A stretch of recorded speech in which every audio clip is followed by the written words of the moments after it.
శ్రీనన్న వెంకటేశ్వరమక్క వారి ప్రేమించిన బాబు ప్రశాంత్ తనకి వివాహమైన తర్వాత దేవుడు వారి జీవితంలో చేసిన కార్యాన్ని బట్టి మరి ఈ యొక్క కూడికని వారు సంఘముతో కలిసి సంతోషంగా జరుపుకోవాలి, సంతోషించాలి, ఆనందించాలి అనే ఉద్దేశంతో మరి వారి కుటుంబం నిమిత్తమై మరి కూడికనే మరి కలిగిన వారిగా ఉంటున్నాం. ఇక్కడ మనం గమనించినట్లయితే ఇది ప్రతి ఆడబిడ్డకు మర్చిపోలేని రోజు. గర్భఫలము దేవుడు ఇవ్వటం అంటే మామూలు విషయం కాదు. చాలామంది ఈ రోజున గర్భఫలం లేక గర్భం ధరించక పెళ్ళయ్యి 10 సంవత్సరాలు 15 సంవత్సరాలు అయినా సరే పిల్లలు పుట్టకుండా ఎంతో మరి బాధతో నిందలతో ఉండేవారుగా ఉంటున్నారు చాలామంది. కానీ ఈరోజు మనం గమనించినట్లయితే ప్రతి బిడ్డకు మర్చిపోలేని రోజు ఏంటంటే గర్భఫలం ధరించటం, గర్భం ధరించటం చాలా ప్రాముఖ్యమైన దినం అన్నమాట. ఎందుకు అంటే ఇక్కడ మనం ఒక వచనం చదువుకుందాం. ముందుగా చదువుకొని మనం దాంట్లోకి వెళ్దాం. మొట్టమొదటిగా లోకరహస్య వార్త 1వ అధ్యాయము 42వ వచనం. 1:42.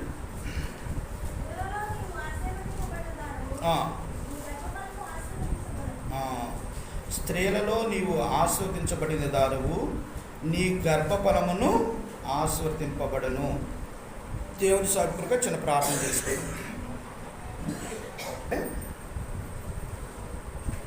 లోకరహస్య సువార్త 1వ అధ్యాయము 42వ వచనంలో స్త్రీలలో నీవు ఆస్వాదించబడిన దానువు, నీ గర్భఫలమును ఆస్వాదించబడును. స్త్రీలలో నువ్వు ఆస్వాదించబడిన దానువు. ఇక్కడ మరియమ్మ గారి గురించి మరి పరిశుద్ధాత్మ దేవుడు మనతో మాట్లాడుతూ వస్తున్నారు. మరియమ్మ వారు గర్భం ధరించినప్పుడు ఇక్కడ దేవాది దేవుడు ఈ మాట మాట్లాడుతూ మరి ఎంతో స్పష్టంగా మాట్లాడుతూ వస్తున్నారు. స్త్రీలలో నీవు ఆస్వాదించబడిన దానవు, నీ గర్భఫలమును ఆస్వాదింపబడును. దేవుని యొక్క ఆశీర్వాదం లేకపోతే గర్భఫలము దేవుడు మనకిచ్చేదిగా ఉండదు. అందుకనే దేవాది దేవుడు నిన్ను నన్ను ఆయన ఆస్వాదిస్తున్నాడు గనకే మరి ఈ రోజున మన స్వప్నమ్మ మరి గర్భము ధరించిందిగా ఉంటుంది. ప్రియమైన దేవుని బిడ్డలారా, ఈరోజు మనం చూసినట్లయితే ఈ గర్భఫలం రావటానికి మరి ఒక కారణం కూడా ఉంది. చూడండి, ఆది కాండము 4వ అధ్యాయము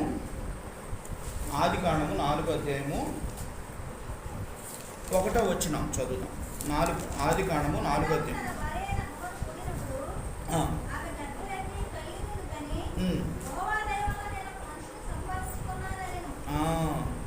ఆదాము తన భార్య అయిన హవ్వను కూడినప్పుడు ఆమె గర్భవతి అయి కయ్యూనును కని, యెహోవా దయ వలన నేను ఒక మనుషుణ్ణి సంపాదించుకునేను అని. చూసారా, యెహోవా దయ ఉండాలి. గర్భం ధరించాలి అంటే యెహోవా దయ ఉండాలి. అందుకనే ఈ రోజున మన స్వప్నమ్మ యెహోవా దయ పొందుకున్నదిగా ఉంటుంది. అందుకనే దేవాది దేవుడు తనకి గర్భఫలాన్ని దేవుడు ఇస్తూ వచ్చాడు. ప్రియమైన దేవుని బిడ్డలారా, ఇది దేవుని యొక్క చిత్తము అని మనకి అర్థమవుతుంది. కనుక మనము ఏం చేయాలి? గర్భం ధరించిన బిడ్డలు మరి తల్లి ఏం చేయాలంటే దేవుణ్ణి స్తుతించేవారిగా ఉండాలి, గణపరిచేవారిగా ఉండాలి, మహిమపరిచేవారిగా ఉండాలి. ఈ రోజున మరి స్వప్నమ్మ ప్రశాంత్ మన మధ్య ఉంటే చాలా సంతోషంగా ఉండేది. ఎందుకంటే వారు కూడా దేవునిలో సంతోషించేవారే. మరి మన దగ్గర లేకపోయినా దూరంగా ఉన్నారు కనుక వారి నిమిత్తం మనం దేవుని స్తుతిద్దాం. ఇక్కడ మనం గమనించినట్లయితే నిజంగా మనం ఇందాక చెప్పుకున్నట్లుగా ఈ విషయాన్ని ప్రతి ఆడబిడ్డ మర్చిపోలేని రోజు ఒకటి. మొదటిగా గర్భం ధరిస్తే ఆ ఆనందము అంత ఇంత కానే కాదు. చాలా సంతోషం, చాలా ఆనందం. అది మర్చిపోలేని రోజు అన్నమాట. ప్రియమైన దేవుని బిడ్డలారా, ఆ రోజు కోసం చాలామంది ఎదురు చూసేవారు. యేసు ప్రభు వారు పుట్టకముందు అప్పుడున్న యూదుల స్త్రీలందరూ కూడా యేసు ప్రభువారు కడుపులో పుడతాడు కన్యక గర్భాన్ని అంటే చాలామంది వివాహం చేసుకోకుండా చాలామంది ఏం చేశారంటే వారు నా కడుపులో పుట్టాలి యేసు ప్రభువారు అని అలాగే ఎదురు చూస్తూ ఉన్నారట. ఆ టైంలో మరియమ్మ వారు మాత్రమే ప్రభువారిని దర్శించి పరిశుద్ధాత్మ ద్వారా గర్భవతి. ప్రియమైన దేవుని బిడ్డారా, ఈ రోజున మనం గమనించినట్లయితే ఈ యొక్క గర్భఫలము దేవుడిచ్చిన బహుమానం. అందుకనే 127వ కీర్తనలో మనం ఎప్పుడు చదువుకునే మాటే కదా, ఒకసారి చూడండి. 127వ కీర్తనలో ఒక మాట, 127వ కీర్తన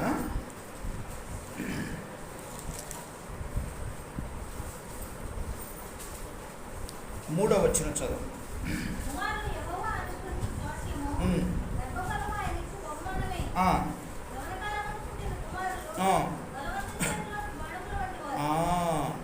చూడండి, కుమారులు యెహోవా అనుగ్రహించు స్వాస్థ్యము, గర్భఫలము అనిచ్చు బహుమానమే. యవ్వన కాలం ముందు పుట్టిన కుమారులు బలవంతుని చేతిలో బాణం లాంటివారు. ఈ రోజున చాలామంది ఏం చేస్తున్నారంటే పిల్లలకు వివాహాలు చేసే విషయంలో చాలా నిర్లక్ష్యంగా అలక్ష్యంగా ఉంటున్నారు. వయసు వచ్చిన తర్వాత కూడా వాళ్ళని చదువులని ఉద్యోగాలని అవని ఇవని 30-40 సంవత్సరాల దాకా వెయిట్ చేసి ఆ టైంలో వాళ్ళ వివాహాలు చేయడానికి ప్రయత్నం చేస్తారు. ఆ పెళ్లి సంబంధం కుదిరేయాలకే దగ్గర వాళ్ళకి ఇంకొక 2 సంవత్సరాలు 3 సంవత్సరాలు ఎగస్ట్రా వెళ్ళిపోయాలకి అప్పుడు వాళ్ళు ఏమవుతారు, పెద్ద వయసు అయిపోద్ది. పెద్ద వయసు అయ్యాలకే చూడండి పిల్లలు పుట్టడం చాలా కష్టమైపోతుంది. ప్రియమైన దేవుని బిడ్డలారా, అందుకని ప్రభువారు ఈ మాట రాయించారంటే చాలా అర్థం ఉంటుందండి. యవ్వన కాలంలో పుట్టిన బిడ్డలు బలవంతుని చేతిలో బాణం లాంటి వారట. అందుకనే మనం ఈ రోజున యవ్వన కాలంలోనే వాళ్ళకి పిల్లలకు వయసు వచ్చినప్పుడు మన బాధ్యత, తల్లిదండ్రుల బాధ్యత ఏంటంటే వాళ్ళకి సరైన సమయంలో వివాహం చేయాలి. వివాహం చేసి దేవాదేవుడు ఏమన్నాడంటే వారు భూమిని నిండించుడు అని వాక్యంలో మనకి కొన్ని వచనాల ద్వారా మనకు కనపడుతుంది. అయితే మనం ఇక్కడ చేయాల్సిన పని ఏంటంటే, మరి దేవాది దేవుడు గర్భఫలం ఇచ్చిన తర్వాత మనం చేయాల్సిన పని ఏంటంటే, కీర్తన గ్రంథము 71వ కీర్తనలో ఒక మాట చూద్దాం. కీర్తనలు 71వ కీర్తన 6వ వచనం. 71:6.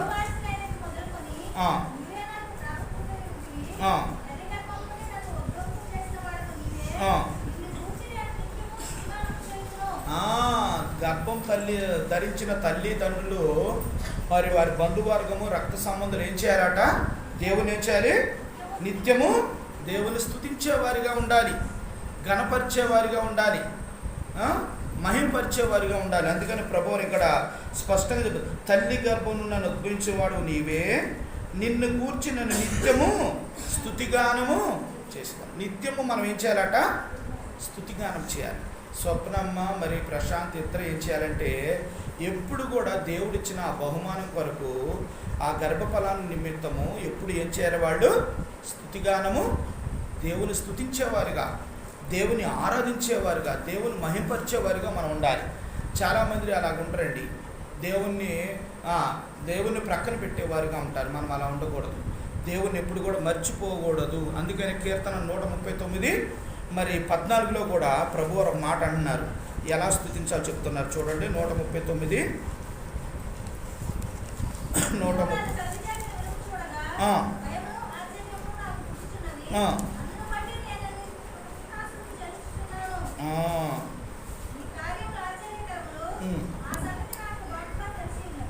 సార్ ఇక్కడ మనం గమనించినట్లయితే ప్రభువారు ఇక్కడ చెప్తూ వస్తున్నారు కదా, నీవు నన్ను కలగజేసిన విధానం చూడగా భయమును ఆశ్చర్యము నాకు పుట్టుచున్నవి, అందును బట్టి నేను నీకు కృతజ్ఞాస్తుతులు చెల్లించున్నాను.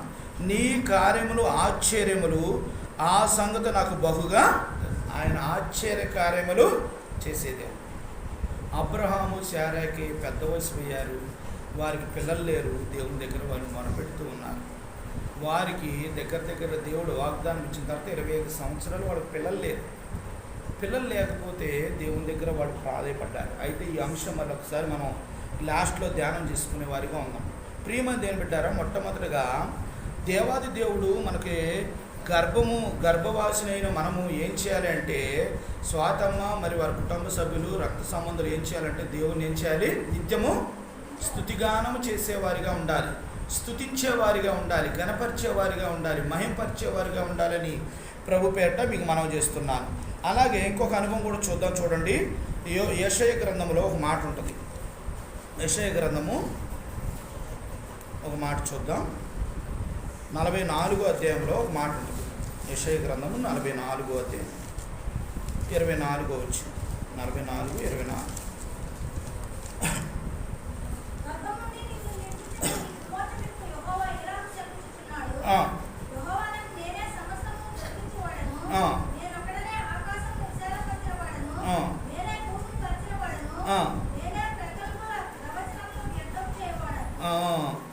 ఇక్కడ మనం ఏం చేయాలంటే, గర్భం ధరించిన తల్లి స్వప్నమ్మ, ప్రశాంత్ వారి కుటుంబ సభ్యులు చేయాల్సిన పని ఏంటంటే, శిశువు క్షేమం కొరకు, కడుపులో ఉన్న శిశువు క్షేమం కొరకు, క్షేమంగా ఉండి వర్ధిల్లుట కొరకు, వారి కొరకు మనం ఏం చేయాలంటే ప్రార్థన చేసేవారుగా ఉండాలి.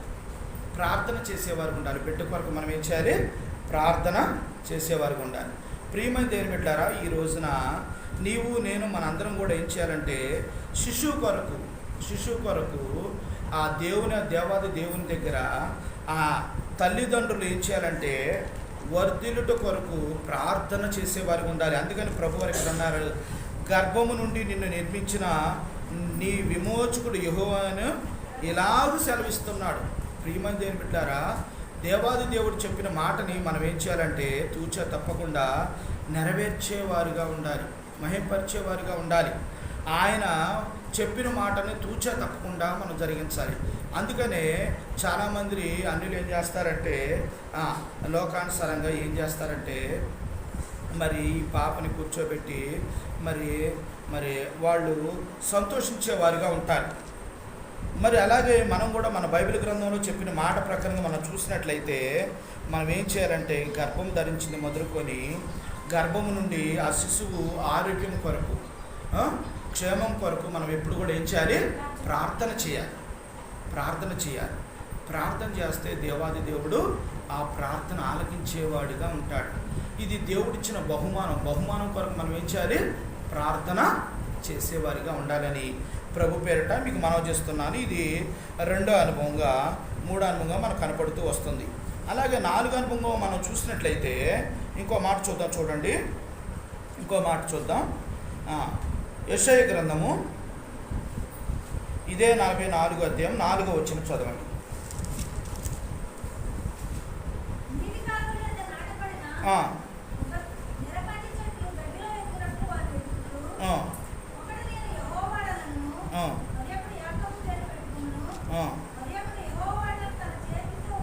చాలా 4వ వచనం ఒక్కటి చదవండి.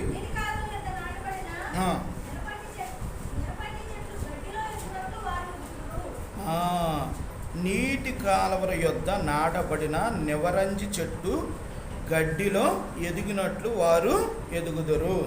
చూడండి, యొక్క శాంతి, సమాధానం, సంతోషం కొరకు తల్లి గర్భంలో ఉన్న శిశువు అవయవాలు ఎదగటానికి ఆ చెట్టు ఏ విధంగా అయితే మరి ఎదిగిద్దో, అలాగే బిడ్డ కూడా తల్లి గర్భంలోనే ఈ అవయవాలు ఎదగటానికి తల్లిదండ్రులు చేయాల్సిన పని ఏంటంటే, దేవుని దగ్గర మోకరించి ప్రార్థన చేసేవారుగా మనం ఉండాలని ప్రభు పేరిట మీకు మనం చేస్తున్నాను. చాలామంది ఏం చేస్తారంటే, మరి ప్రెగ్నెంట్ అయిన తర్వాత దేవుని దగ్గర ప్రార్థన చేసుకోరు. ఎక్కువగా ప్రార్థన చేసేవారుగా మనం ఉండాలి. ఎందుకంటే గర్భంలో ఉన్న శిశువు ఎదగటానికి, అవయవాలు ఎదగటానికి, మరి ఆ యొక్క తల్లికి కూడా బలహీనత రాకుండా, మరి రక్తహీనత లేకుండా, ఉమ్మనీరు ఎక్కువ మరి కాకుండా, మరి ఇలాగా ప్రతి విషయంలో కూడా మనం ఏం చేయాలండి, డెలివరీ అయ్యేంత వరకు కూడా మనం ఏం చేయాలి, ప్రార్థన చేస్తూనే ఉండాలి. స్వప్నమ్మ కొరకు మనం ఏం చేయాలి, మన సంఘం అందరం కూడా ప్రార్థన చేయాలి. ఎందుకంటే దేవుడిచ్చిన బహుమానము ఆ కుటుంబం పొందుకోవటానికి మనం కూడా పాలిభాగస్తులుగా మన దేవుని సన్నిధిలో ప్రార్థన చేసేవారిగా మనం ఉండాలని ప్రభు పేరిట మీకు మనవి చేస్తున్నాను. అలాగే ఇంకొక అనుభవం కూడా మనం చూసినట్లయితే 4వ అనుభవం ఒక మాట చూద్దాం. యెషయా గ్రంథం 54:13 వచనంలో ఒక మాట చూద్దాం. 54:13 యెషయా గ్రంథము 54:13 వచనం. నీ పిల్లలందరూ యెహోవా చేత ఉపదేశం పొందుదురు. ఆ, నీ పిల్లలకు పట్టు విశ్రాంతి కలుగును. ఆ. ఇక్కడ మనం చూస్తే నీ పిల్లలందరూ యెహోవా చేత ఉపదేశము నందుదురు, నీ పిల్లలకు అధిక శాంతి కలుగు. చూడండి, మన పిల్లలకు మనం ఏం చేయాలంటే వారి యొక్క పుట్టిన తర్వాత వారికి మనం ఏం చేయాలంటే ఉపదేశము, వారికి మరి దేవుని యొక్క వాక్యాన్ని వాళ్ళకి నేర్పేవారిగా మనం ఉండాలి. వాక్యం గురించి మాట్లాడేవారిగా ఉండాలి. దేవుడు చేసిన మేలును వాళ్ళకి తెలియపరచాలి. దేవుడు చేసిన ఘనకార్యాలను వాళ్ళకి తెలియపరచాలి పిల్లలకి. చాలామంది తల్లిదండ్రులు చూడకపోవడానికి కారణం ఏంటో తెలుసా? మొట్టమొదటిగా తల్లిదండ్రులు పిల్లల్ని దేవుని క్రమంలో పెంచకపోవడం ద్వారా, ప్రార్థనాపూర్వకంగా వాళ్ళు లేకపోవడం ద్వారా తల్లిదండ్రులు వాళ్ళు చూడటం ఉండట్లా. ప్రియమైన దేవుని బిడ్డారా, వాళ్ళకు ముందేనే దేవుని యొక్క ఉపదేశాన్ని మనం బోధించేవారిగా ఉండాలి. దేవుని యొక్క మాటల్ని వారికి ప్రకటించేవారిగా మనం ఉండాలి. అప్పుడు వారు దేవుని యొక్క కట్టుబాటులో ఉంటూ వారు మొట్టమొదటిగా తల్లిదండ్రులకు ఎంతో ప్రాముఖ్యత ఇచ్చేవారిగా ఉంటారు. అందుకని ఇక్కడ ప్రభు అన్నారు కదా, పిల్లలకు ఉపదేశము చేసేవారిగా ఉండాలి. తల్లిదండ్రులు ఎలా ఉండాలి? పిల్లలకి ఉపదేశం చేసేవారిగా ఉండాలి. దేవుని మాటలు ప్రకటించేవారిగా ఉండాలి.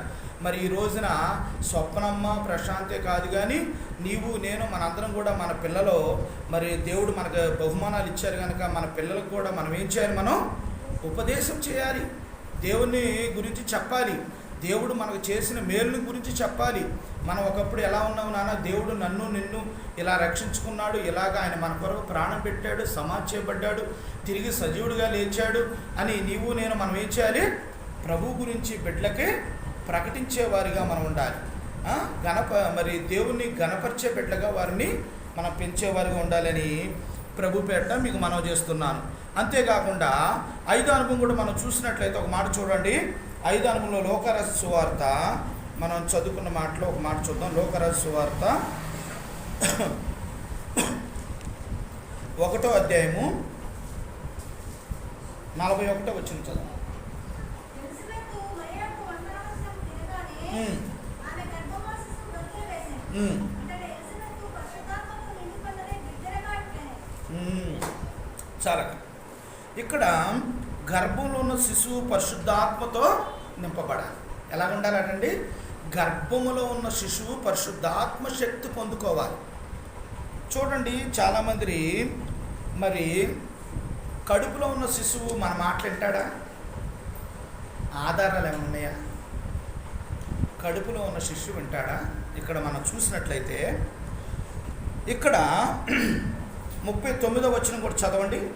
ఆదియామయందు మరియ లేచి యూదా ప్రదేశంలోని కొండసీమలలో ఊరుకు త్వరగా వెళ్ళి జకర్యాయింటిలో ప్రవేశించి ఎలిజబెతుకు వందనము చేసెను.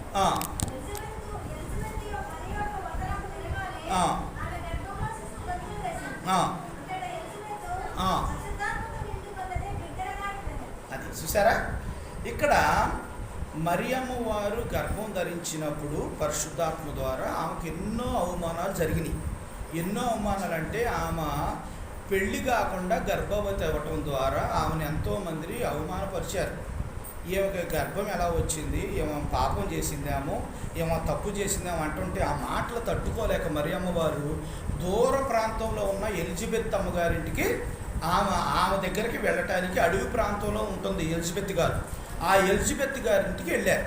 వెళ్ళినప్పుడు దూరంగా ఉండగానే మరియమ్మ వారు పరిశుద్ధాత్మతో నింపబడి గర్భవతి అయిన తర్వాత ఆ ప్రాంతానికి వెళ్ళిన వెంటనే వందనాలు చెప్పగానే ఎలిజబెత్ గారు అప్పటికి 6 నెలలు ప్రెగ్నెంట్. 6 నెలలు ఎలిజబెత్ కడుపులో ఎవరున్నారు? యోహాను గారు ఉన్నారు. చూడండి, ఎప్పుడైతే యేసు ప్రభువారు ఆ యొక్క తల్లిగారు మరియమ్మ వారు ఎప్పుడైతే అక్కడికి వెళ్ళారో ఎలిజబెత్ గారికి వందనాలు చెప్పగానే వందనములో చెప్పిన వెంటనే కడుపులో ఎలిజబెత్ కడుపులో ఉన్న శిశువు ఏం చేసిందట? అది అర్థమైందా? చూడండి, శిశువు మన మాటలు వింటాడు. అందుకని మనం ఏం చేయాలంటే ప్రార్థన చేసుకునేవారిగా, దేవుని స్తుతించేవారిగా, మంచి మాటలు వినేటట్లుగా మరి మనము పిల్లల్ని అక్కడ గర్భిణీ స్త్రీలని ఉంచేవారిగా మనం ఉండాలి. ఇక్కడ అందుకని ఇక్కడ మనం చూసినట్లయితే ఇక్కడ ఈ యొక్క ఎలిజబెత్ గారు వెంటనే దేవుని స్తుతిస్తూ ఆరాధిస్తూ గణపరుస్తూ మహింపరుస్తూ వచ్చింది. ప్రియమైన దేవుని బిడ్డలారా, మరి కడుపులో ఉన్న శిశువు ఖచ్చితంగా మన మాటలు వింటాడు. ఆ ప్రభావము ఆ బిడ్డ మీద పడిద్ది, ఖచ్చితంగా పడిద్ది. ప్రియమైన దేవుని బిడ్డలారా, కొన్ని హాస్పిటల్లో మనం చూసాం కదా, హాస్పిటల్లో చక్కని వాల్ పోస్టులు పాప నవ్వుతున్నట్లు సిరినవ్వుతో ఆడుకుంటున్నట్టు బొమ్మలు పెడతారు, ఫోటోలు పెడతారు తెలుసా. గర్భిణీ స్త్రీలు అక్కడికి వెళ్ళగానే అవన్నీ చూస్తూ ఉంటారు ఆ ఫోటోలకు వెళ్ళి కదా. ఎందుకని అక్కడ చూస్తారు తెలుసా? ఆ యొక్క ఫోటోల ప్రభావం కూడా శిశువు మీద పడుతుంది. దానికి శాస్త్రపరంగా కూడా ఆధారాలు ఉన్నాయి. అయితే మన బైబిల్ ఏం చెప్తుందో మనకు తెలియాలి కదా, మన బైబిల్ ఏం చెప్తుందో మనకు తెలియాలి. చూడండి, అందుకనే ప్రెగ్నెంట్ స్త్రీలు ఏం చేయాలంటే, మరి బాబు కావాలా పాప కావాలో ఆ పాప బాబు ఉన్న ఫోటోలు తీసుకొని ఎదురు పెట్టుకోవాలి. దానికి ఎవరో కాదు, మేమే ఎగ్జాంపుల్ అనమాట. ఎందుకో చెప్పినా, జ్యోతి ఒక బాబు ఫోటో తీసుకొచ్చి మంచం ఎదురుకి పెట్టాను నేను. మంచం ఎదురుకి పెట్టాను. రోజు ఆ బాబు చూసి ఆ బాబు లాంటి బాబు కావాలనేది. ప్రియమైన దేవుని బిడ్డలారా, మనం కూడా ఏం చేయాలంటే ఆ పిల్లల యొక్క మనం ఎప్పుడైతే ఆ పిల్లల వైపు ఆ బొమ్మల వైపు చూస్తామో ఆ యొక్క ఆలోచన శిశువు మీద ప్రభావం మీద పడింది అనేటట్లుగా ఆధారాలు ఉన్నాయి. అది ఎలాగన్నా బైబిల్లో ఏమైనా ఆధారం ఉందా అని మీరు అడగవచ్చు. ఉంది ఆధారం. చూద్దాం. ఆదికాండం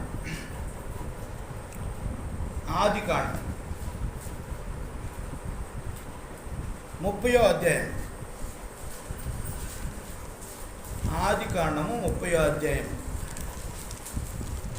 37వ వచనం.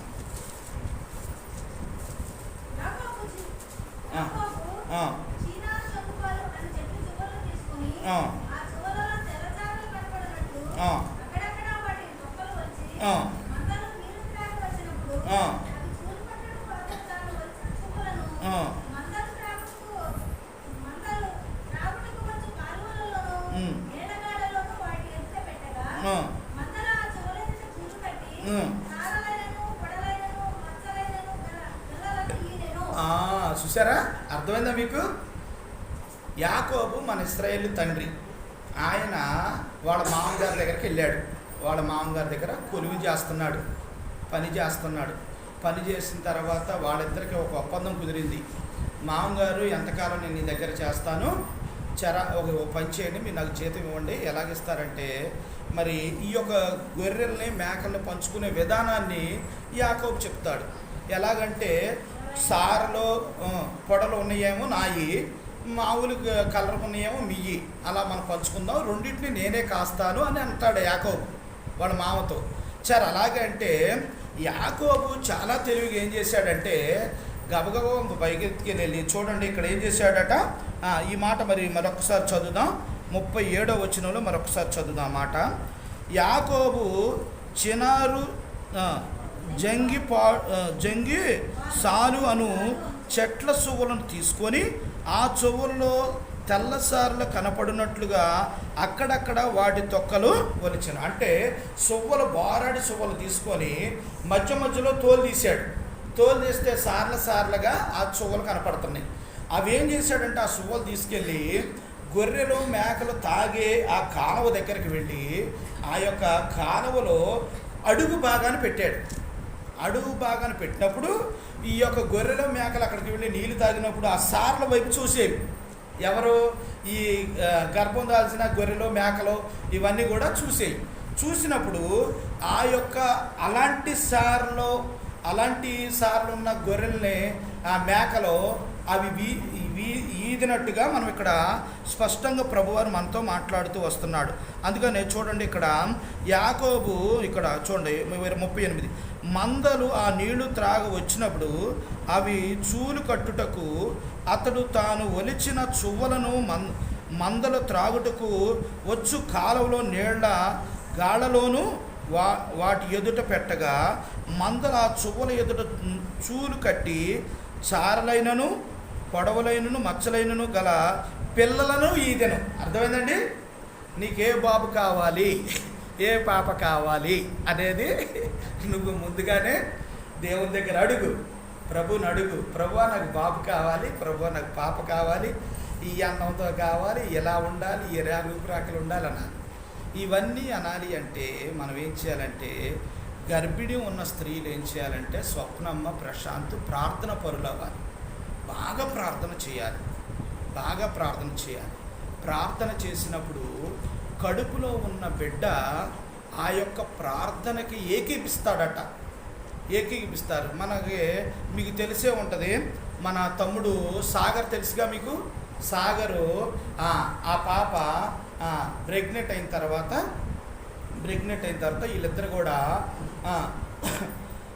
ప్రార్థిద్దామని ఇద్దరు మోకరించినప్పుడు ఆమె కడుపుతో ఉంది, 7 నెలలు 8 నెలలు కడుపుతో ఉన్నప్పుడు మోకరించినప్పుడు ప్రార్థన చేసుకునేటప్పుడు, అమ్మ పాటలు పాడదాము, నువ్వు కూడా పాడాలి అని అనేవాడు అట సాగరం. అంటే ఆ యొక్క బిడ్డ కూడా లోపల కదిలికలు ఉంటాయట, ఇలా కదిలేదట. అలాగా ఆ పాటలు పాడుతున్నప్పుడు కదులుతూ చేతులు ఊపుతూ ఎట్ట ఉండేదట. నిజంగా ప్రియమైన దేవుని ఆ యొక్క మాట చెబుతుంటే నాకు దేవుడి యొక్క ఆలోచన. నిజంగా ప్రియమైన దేవుని బిడ్డారా, ఈ రోజున నీవు నేను మనందరం కూడా దేవుని యొక్క మర్మాన్ని గ్రహించేవారుగా మనం ఉండాలి. దేవాది దేవుడు ఆ ఫోటోల యొక్క ప్రభావం కూడా బిడ్డల మీద పడేదిగా ఉంటుంది. అందుకనే మంచి ఫొటోస్ ప్రెగ్నెంట్గా ఉన్నప్పుడు మంచి ఫోటోలను ఇంట్లో అలంకరించాలి. బాబు పాపల ఫోటోలో చక్కగా అలంకరించాలి. నీకు నాకైతే బాబు పాప అనుకుంటాం, దేవుడికి ఇద్దరు ఒకటే. నీకు నాకు వేరువేరుగా అనుకుంటాం. ప్రియమైన దేవుని బిడ్డలారా, అయితే కొంతమంది మరి వ్యతిరేకంగా మరి మనస్పర్ధలతో గొడవలతో మరి వాళ్ళు పుట్టినగా నుండి మనస్పర్ధలే అయి ఉంటాయి. ఎందుకుంటాయి అంటే, ఇక్కడ మనం మొదట చెప్పుకున్నాం కదా, అబ్రహాము వివాహమైన తర్వాత శారమ్మ పెళ్లి చేసుకున్న తర్వాత ప్రతి వివాహం సమయంలో దాసిని పెళ్లి కూతురు అమ్మట పంపించేవారు. పెళ్లి కూతురు అమ్మట పంపించడం వాళ్ళ ఆనవాతి. ఇప్పుడు పెళ్ళైన తర్వాత పెళ్లి కూతురుతో పాటు ఒక దాసిని కూడా పంపించేవాడు. ఎందుకంటే పెళ్ళైన కొత్తలో ఆ పనులు చేయకూడదు కనుక ఆ పనులన్నీ కూడా దాసి చేసేది. అట తీసుకొస్తే దేవుడు వాగ్దానం ఇచ్చాడు, మీకు పిల్లలు పుడతారు అని వాగ్దానం ఇచ్చిన తర్వాత 25 సంవత్సరాలు పట్టింది పిల్లలు పుట్టడానికి. అప్పటికి శారమ్మ గారు ఆగలేకపోయారు. ఆమెకి ఏం చేసిందంటే, నాకు పుడతా ఒకట, నా దాసికి పుడతా ఒకట, నా దాసిని పెళ్లి చేసుకోమంది అబ్రహాముని, ఆగర్ని కదా. చేసుకున్న తర్వాత ఆమె చేసుకున్న తర్వాత వెంటనే ఆగర్ గర్భవతి అయిన తర్వాత చూడండి, ఆమెకి కొద్దిగా అహంకారం లాంటిది వచ్చేసింది. నేను కడుపుతో ఉన్నాను, నేను బిడ్డను కన్నా, నువ్వు కళ్ళాపోయావు అనే షీప్గా శారమ్మని చూడటం మొదలెట్టింది. ఇక అయితే ఏమో కూడా కోపం వచ్చేసి ఇక ప్రతిసారి వీళ్ళకి ఏదో మనస్పర్ధలు వస్తున్నాయి. వచ్చినప్పుడల్లా వీళ్ళు ఏమనుకుంటారు, ఏదో ఒక గొడవ వస్తూనే ఉంటుంది. అప్పుడు ఆ బిడ్డ ఎంటదా గొడవలకే ఎంటది. తర్వాత ఆ శారమ్మ అబ్రహాముని పిలిచి ఏం చేస్తుంది, ఏమనే ఇక్కడ నుండి పంపించిన తర్వాత చూడండి, ఆ టైంలో ఆదుకోవాల్సిన వాడు, దగ్గర ఉండాల్సిన వాళ్ళని బయటకు పంపిస్తే ఆమె ఎంత దుఃఖపడి ఉంటుంది, ఎంత మనోవేదన పడి ఉంటుంది. ఆగరు చూడండి ప్రియమైన దేవుని బిడ్డలారా, ఆ వేదంతో పుట్టాడు ఇస్మాయేలు. పుట్టితే వాళ్ళు ఇప్పుడు మన మన ఇతర దేశాల్లో ఉన్నారు అని మన బైబిల్ పండితులు చెప్తూ వస్తున్నారు. వాళ్ళు ప్రతిదీ వ్యతిరేకమే.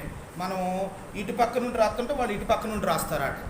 వాళ్ళు ప్రతిదీ వ్యతిరేకంగా ఉంటారు, వాళ్ళ స్వభావం వ్యతిరేకంగా ఉంటుంది. ప్రియమైన దేవుని బిడ్డలారా, నిజంగా ఈ రోజున మనము గర్భిణీ స్త్రీలుగా ఉన్నవారు గొడవల కాడ, మనస్పర్ధల కాడ, బయట అల్లరి కాడ ఉండకూడదు. వాళ్ళకు ప్రశాంతమైన వాతావరణంలో ఉంచాలి, చక్కని ప్రదేశంలో ఉంచాలి, నెమ్మదిగా ఉంచాలి వాళ్ళని. వాళ్ళు గర్భిణీ డెలివరీ అయ్యేంత వరకు కూడా వాళ్ళకి ఎలాంటి అలజడ వాళ్ళలో ఉండకూడదు. ఎందుకంటే ఆ ప్రభావం బిడ్డ మీద పడుతుంది. అర్థమైందండి, బిడ్డ మీద పడుతుంది. అందుకనే ప్రియమైన దేవుని బిడ్డలారా, అన్న లోపలికి వచ్చేయండి, ఖాళీగా ఉండగా లోపలికి వచ్చి. అందుకనే మరి ఈ రోజున మరి నీవు నేను మనందరం కూడా ఏం చేయాలంటే, మనము మరి పిల్లలు కూడా చాలామంది వ్యతిరేకంగా శత్రువులు కావటం, వ్యతిరేక భావం కలిగి ఉంటాం, తల్లిదండ్రుల మీద కోపం ఉంటాం, ఇలాగా ఎక్కువగా ఉండేవారు ఉంటారు. అందుకనే నీవు నేను ఏం చేయాలంటే గర్భం ధరించిన తర్వాత ప్రభువు చెప్పిన విధంగా దేవుని మనం స్తుతించేవారిగా మనం ఉండాలి. ఎందుకని నేను ఈ యొక్క గర్భఫలాన్ని గురించి ధ్యానం చేశానంటే, మరి అంశం అదే గనక, మరి అక్కోడు కూడా గర్భఫలం దేవుడు ఇచ్చాడు కనుక దేవుని స్తుతించాలని వాళ్ళు ఎంతో ప్రేమతో సంతోషంతో పెట్టారు కనుక దేవుడు కూడా మరి మనకు గర్భం ధరించిన బిడ్డలకి ఏం చెప్తున్నాడు అనే అనుభవం మీద ఈ మాటలు ధ్యానం చేసుకుంటూ వచ్చాం. ప్రియమైన దేవుని బిడ్డలారా, ఈ రోజున మనం కొన్ని వచనాలు చదువుకుంటూ వచ్చాం కదా. ఇక్కడ గర్భఫలం ఇవ్వటం అంటే దేవుడు ఆశీర్వదించటమే. అయితే ఎలాగ దేవుడు ఆశీర్వదిస్తే గర్భఫలం వస్తుందంటే, దేవుని యొక్క దయ వలన ఆ గర్భఫలం ఇస్తాడు దేవుడు. దేవుని యొక్క దయ లేకపోతే మనకి గర్భఫలం రాదు. రెండోది, మనం ఎలాగుండాలట, ఇక్కడ ప్రతి ఆడబిడ్డ కూడా ఇది ఏ రోజు మర్చిపోలేని రోజు. ఈ గర్భం ధరించడం అంటే మర్చిపోలేని రోజు అన్నమాట. నిజంగా ఎంత సంతోషంతో మరి అవ్వమ్మ గారు ఏమన్నారంటే, ఆమె గర్భవతి కయ్యూను కనిని యెహోవా దయ వలన నేను ఒక మనుషుణ్ణి సంపాదించుకునేను అన్న. ఒక మనుషుణ్ణి పిల్లలు పుట్టడం మామూలు విషయం కాదండి. వాడు చనిపోయి బ్రతకటం, స్త్రీ చనిపోయి బ్రతకటం, అంత బాధకరమైన బాధలో నుండి బిడ్డను చూసిన వెంటనే వాళ్ళు ఎంతో అవన్నీ నొప్పులన్నీ మర్చిపోయేవారుగా ఉంటారు. అలాగే మనం ఇక్కడ కొన్ని మాటలు చదువుకుంటూ వచ్చాం. గర్భవాసమైన నీవు నేను ఏం చేయాలంటే, మొట్టమొదటి అనుభవం ఏంటంటే, గర్భవాసిని మొదలుకొని నీవు నాకు ప్రాకుడిపై ఉంటివి, నేను నిత్యము స్తుతిగానము చేస్తాను. మనం నిత్యం ఏం చేయాలి? దేవుణ్ణి స్తుతి. స్వప్నమ్మ, ప్రశాంత్ నిత్యము దేవుని ఏం చేయాలి? దేవుడిచ్చిన గర్భఫలం కొరకు దేవుని స్తుతించాలి. రెండోది ఏంటంటే, ఇక్కడ శిశువు యొక్క క్షేమం కొరకు, వర్ధిల్లట కొరకు రెండో అనుభవం మనం చూస్తూ వచ్చాం. యెషయా 44:24 గర్భం నుండి నేను నిర్మించిన నీ విమోచకుడు యెహోవాకు ఎలాగ సెలవిస్తున్నాడు. చూడండి ప్రియమైన దేవుని బిడ్డలారా, నీవు నేను మనం ఏం చేయాలంటే, ఆ గర్భంలో ఉన్న శిశువు కొరకు మనం ఏం చేయాలంటే, క్షేమం కొరకు, వర్ధిల్లట కొరకు మనం ప్రార్థన చేసేవారిగా మనం ఉండాలి. మూడో అనుభవం ఏంటంటే, యెషయా గ్రంథము 44:4 నీటి కాలువ యొద్ద నాటబడిన ఎదుగునట్లు మనం ఏం చేయాలంటే, అతనున్న ప్రతి అవయము తన పరిమాణము చొప్పున ఎదగటానికి మనం ఏం చేయాలి? ప్రార్థన చేయాలి. మన అవయవాలు ఎదగాలంటే ఏం చేయాలి? మనం దేవుని సన్నిధిలో ప్రార్థన చేయాలి. చూడండి, చాలామంది గర్భిణీ స్త్రీలు పిల్లలు పుట్టిన తర్వాత ఈ లోపం ఆ లోపం అని ఏదో ఒకటి చెప్తూ ఉంటారు.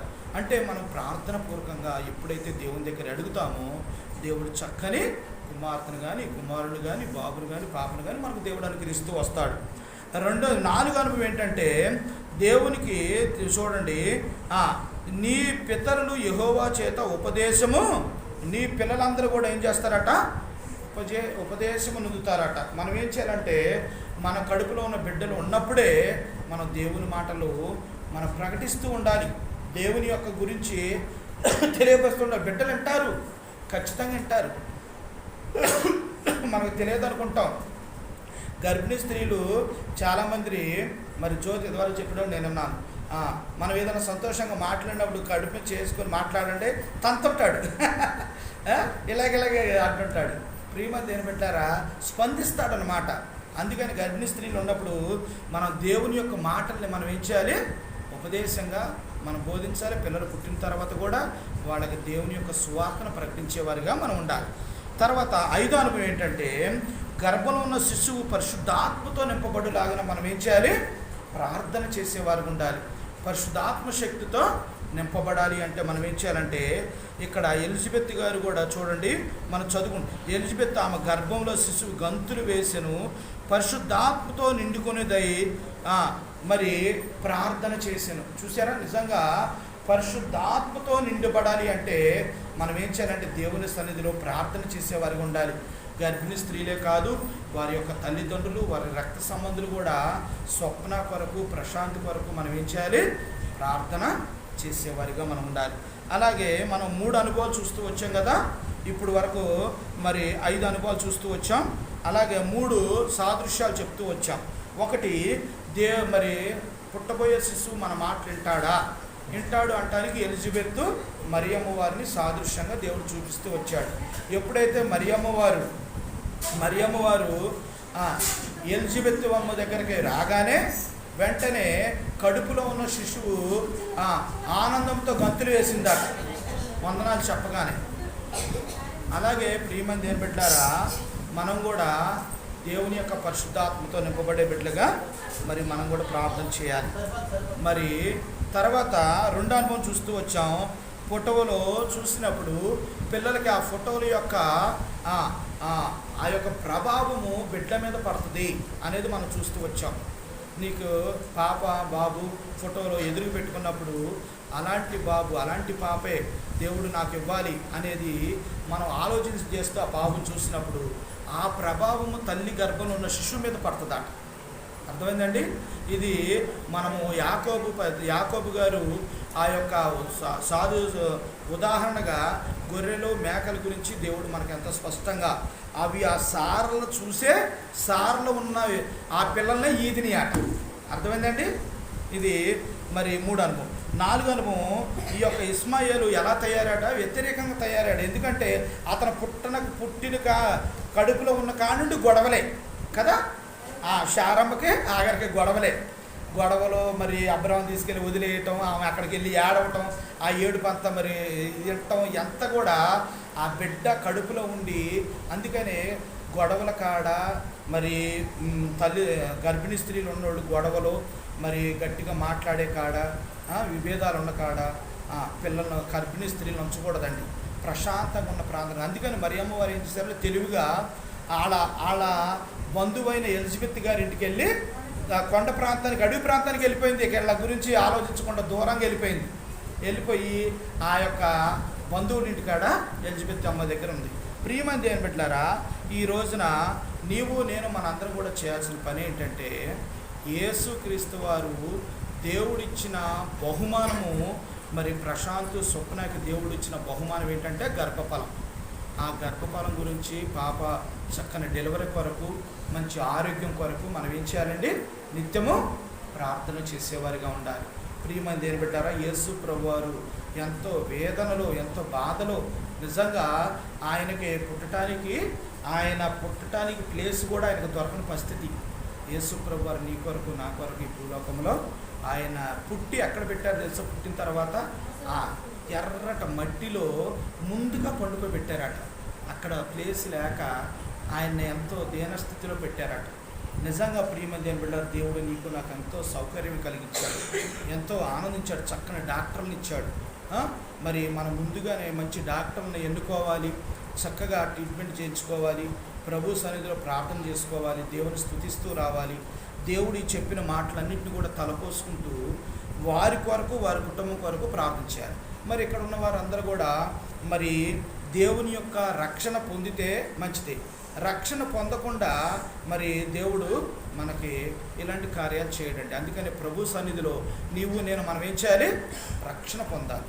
ఇదే మిక్కిలి అనుకూల సమయం, ఇదే రక్షణ. ప్రియమంది ఏం పెట్టారా, ప్రభు అని యేసుక్రీస్తు వారిని రక్షణ పొంది బాప్తిసం తీసుకున్న వారే నిత్య రాజ్యానికి వారసులు అవుతారు. అందరూ లేకపోతే రక్షణ పొందకుండా ఉంటే నిత్య నరకానికి అగ్నిగుండానికి వెళ్ళిపోయేవారు ఉంటారు. అందుకనే యేసు ప్రభు వారు చెప్పిన మాటలు మనం తలబోసుకుంటూ వస్తున్నాం. అందుకనే ఇక్కడ మనం 6-7 నెలల్లో మరి ఆ యొక్క పాపని స్వప్నాన్ని సంతోషంగా ఉంచే సమయాన్ని మనము మరి వారి కొరకు ప్రార్థన చేసేవారిగా మనం ఉండాలని ప్రభు పేరట మీకు మనవి చేస్తున్నాను. మరి ఈ మాటలన్నింటిని బట్టి ఒకరొకరు పురుగొలుపుకుందాం, మరి గణపరుద్దాం, దేవుడు చేసిన మేలుని తలపోసుకుందాం. ప్రభువా, నిజంగా ఈ రోజున మా పాప స్వప్నకి ప్రశాంత్కి ఇచ్చిన ఈ గర్భఫలాన్ని బట్టి మీకు హృదయపూర్వకంగా కృతజ్ఞతాస్తుతులు చెల్లిస్తున్నాం. ఆ గర్భఫలము ప్రభు మరి సుఖమైన డెలివరీ ఇచ్చే వరకు మరి మంచి ఆరోగ్యము, బలము, శక్తిని దయచేయి. మరి బేబీ కూడా చక్కని అవయవాలు ఎదుగటానికి సహాయం చేయ ప్రభా అని మనం ఏం చేద్దాం, ఈ రోజున ప్రార్థన చేసి ఇక్కడ నుండి వెళ్ళేవారికి ఉందాం. మరి ఈ మాటలను బట్టి ఒకరొకరు మనం పురుగొలుపుకుందాం. దేవుడు చేసిన మేలుని తలపోసుకుంటూ దేవుని కృతజ్ఞతాస్తుతులు చెల్లిద్దాం. దేవుడి చిన్న వాక్యము దేవుడు దీవించునుగాక. Praise the Lord. అలాగే మరి మనకి అన్నారండి అన్న ప్రకటిస్తారు.